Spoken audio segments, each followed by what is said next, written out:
and we went to a party in Groucho's, which is a club in London. So yeah, I had a good time.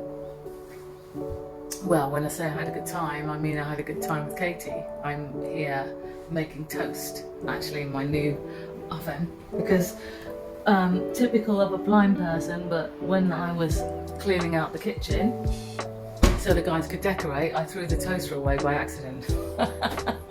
So now I've got no toaster, so I'm trying to make toast in the oven now. Yeah, it's a difficult time out there right now. I just think that you know, you have to be a little bit careful. I mean, life's always about being taken care, but I just noticed that the energy is very prickly and spicy, and you know, yeah, it's just easy to get into it with people. But one particular thing that struck me, and I'd like to talk about extended responsibility between friends and people. So I came across this man, or should I say he came across me, and decided that he was going to speak to me about people that I work with. And I'm not going to mention the names because the names aren't important. It was the behaviour that he adopted and the lyrics he thought he could use, and the fact that he thought he could talk to me about it I thought was interesting. So he was basically telling me he's a sound engineer, and that he's, you know, his opening gambit was, yeah, I've worked with some of your people, man. The music's just too loud, it's just too loud, the way they have it is just too loud. And for those of you who do not know, I am a musician, I am a singer-songwriter, and I work with a variety of people to create music, sound for healing on stage, and also writing music. So, you know, this is what I do for a living. So to run into someone who I've never met before, who tries to tell me how they feel about the selection of people that I work with, and from a perspective that I deem to be unacceptable because it's negative, it's not productive, and it's also not uplifting. And the old me would have been quite passive, and even if I'd have disagreed, probably not showed any real resistance. And I just thought, actually, no, I'm not going to do that today. I'm going to let that person know that I'm actually not feeling what he's got to say. And I told him that he was not allowed to speak to me that way about people that I work with. And if he wants to tell me something productive that can improve the you know, the output of me or my collective, or a collective that I'm part of, then he can do that. But he's not allowed to, I won't, well, he's allowed, but I won't allow him to tell me things that I think are not positive. And I think that this is something that is really important in terms of being able to protect what you believe in and who you believe in and the people that you're with. And I know that gossip is a massive epidemic, and it has been probably since the beginning of humanity, because it seems fun at the time, you know, and I've been prone to that myself. You know, I've been someone who's capable of gossiping about people or saying things that are not favourable. The problem with that is that when you say that and when you behave that way, you're not just damaging that person. Well, actually, you're probably not damaging that person at all. You're just showcasing your weakness, and you are a slave to fitting in, or to thinking you're cool, or some sort of I can't even find the word, because I'm still a bit triggered, if I'm honest, by that conversation, because I was just like, okay, I'm just trying to get a cab home. I'm not trying to listen to someone who, you know, is trying to tell me about myself. But I couldn't listen to it anymore, so I proceeded to tell this person how successful the person is that I work with, and that I don't appreciate those kind of comments, and that's not going to be happening in my ears without some slashback.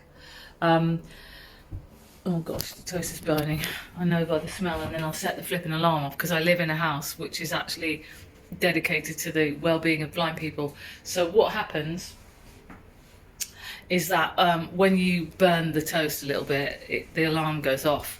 Because obviously blind people are, you know, I'm not saying you always burn things, but, you know, we don't sometimes know what's happening till the last minute. So Well, that's anyone, I suppose, really. But anyway, I just wasn't feeling what this person had to say, and it just got me thinking about. Oh, sorry, I'm dropping everything. It just got me thinking about how, we are together as people, and the fact that in order to be able to protect each other, we have to be open and honest and speak in a loving way, and not allowing people to just say any which way, how, whatever, what they feel. Because it's okay to have feelings, of course it is, we all have them, but we have to be mindful about how we communicate, because how we communicate is what goes forward from one day to the next and the year to the next. It's not okay to just sit there and slag people off because you don't get it or you don't understand it. And it was something actually that made me feel really unhappy. And so I was glad that I defended it. It's not something I've done really in the past before, because I know that in the old days, when you'd have told the old Charlotte Kelly things like that, I might have listened and disagreed, but I might not have said anything to you. I might have just gone, yeah, and let it pass me by. Whereas now, I don't believe in that.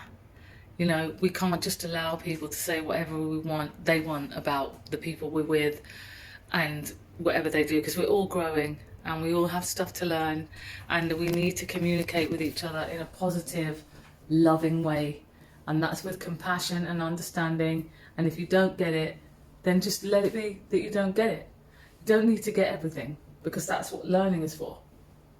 But to slag people off, or to call people names, or to be rude about people just because you don't get what they're about, it's a dangerous game, because the problem is that you end up causing war.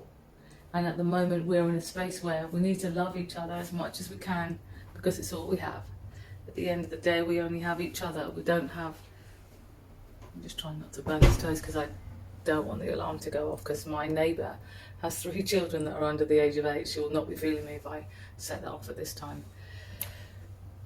Yeah, I just think we have to look after each other and be a community as much as possible. And in the end, I concluded it with this man by really letting him know that he's allowed to feel whatever he feels, that's fine, but there's a way to communicate. And really, if you have an issue, you should really be speaking to the person you've got the issue with, because the reality is the issue doesn't belong in anyone else's ears. You're allowed to get advice, of course you are, but be mindful of how you speak about another person, because what you're doing is you're growing pain and dirt if you don't speak about them properly. And that person would be doing the same if they do that about you, and it's not the way. The way is the way of compassion, understanding, and if you don't get it, shh.